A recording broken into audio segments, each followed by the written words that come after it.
Selon le ministère des Finances, l'un des principaux objectifs de ces politiques visant à stimuler l'économie est de réduire le fardeau fiscal des entreprises. Le ministre des Finances, Liu Kun, a déclaré que les entreprises chinoises pourraient s'attendre à économiser un total de 1300 milliards de yuan de frais administratifs et de taxes cette année. Les politiques fiscales proactives que nous avons mises en place ces dernières années offrent un soutien souple et efficace à l'économie. Ce n'est pas seulement un assouplissement monétaire massif. Au cours des prochaines étapes, nous prendrons des mesures dans 4 domaines. Davantage de réduction d'impôts, amélioration des liens faibles et stimulation de la consommation. Enfin, le gouvernement resserrera son budget afin de pouvoir consacrer plus d'argent aux moyens de subsistance de la population.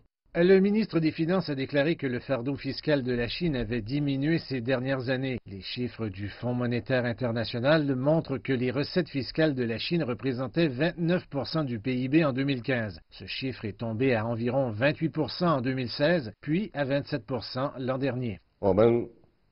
Depuis juillet, la croissance des recettes fiscales a diminué. Nous prévoyons que la croissance des recettes fiscales cette année sera plus lente que celle du PIB. Il est donc prudent de dire que le fardeau fiscal diminuera également. Le différend commercial en cours entre la Chine et les États-Unis ne montre aucun signe d'assouplissement. Le ministère des Finances a déjà pris des mesures pour atténuer l'impact sur les entreprises touchées. Elles comprennent la coordination des plans d'exportation, de réemploi et de formation professionnelle des travailleurs.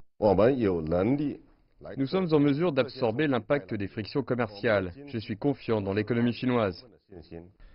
Le ministre Liu a également annoncé une nouvelle série de réductions tarifaires sur les importations en novembre.